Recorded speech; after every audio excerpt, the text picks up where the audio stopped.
Last but very not least. Alright, you want to think a pretty cool invention is? Mirrors. The fact that we can take a piece of glass and manipulate it so that we can see a reflection of ourselves is pretty cool. The only issue with mirrors is that sometimes they highlight and reflect the parts of ourselves that we don't really want to see. So like when you wake up in the morning and you have a zit on your forehead and you look in the mirror and all you can focus on is the zit because it's right there and nothing else matters. I think people in general are kind of like mirrors. We tend to take on and reflect the emotions, thoughts, and feelings of the people that are around us, especially when they feel something really strongly.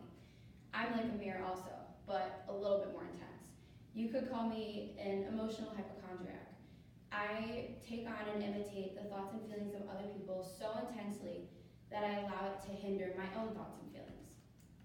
So this happened back in high school a lot. And especially in one story, when I was a senior in high school, one of my best friends had an issue with another friend that really, really affected her. It affected my friend so much that she would skip classes sometimes, she would come to class depressed and upset, and her very bubbly personality all but disappeared. And I had been friends with her for years, so this started to affect me too, just in a really intense way. So one day she called me on the phone and she wants to rant about the situation. So I let her rant, and as she starts to get more upset, I start to get more upset. And she starts to cry, and so I'm sobbing with her. And so she's saying she's depressed, and I start feeling depressed. And then at the end of the phone call, she says, I'm feeling really self-conscious about this. And I hang up, and then all I can think about is how self-conscious I'm feeling.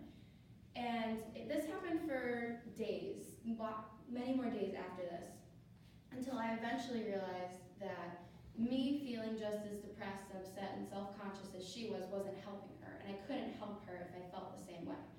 So I had to really step back, and I had to separate her thoughts and feelings from my own thoughts and feelings.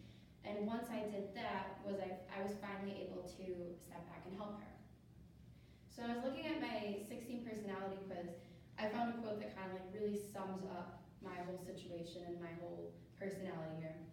And it was, if you find yourself being held back by limitations that other people are experiencing, it can hinder your ability to, first of all, deal with the dilemma and then to help it all with it.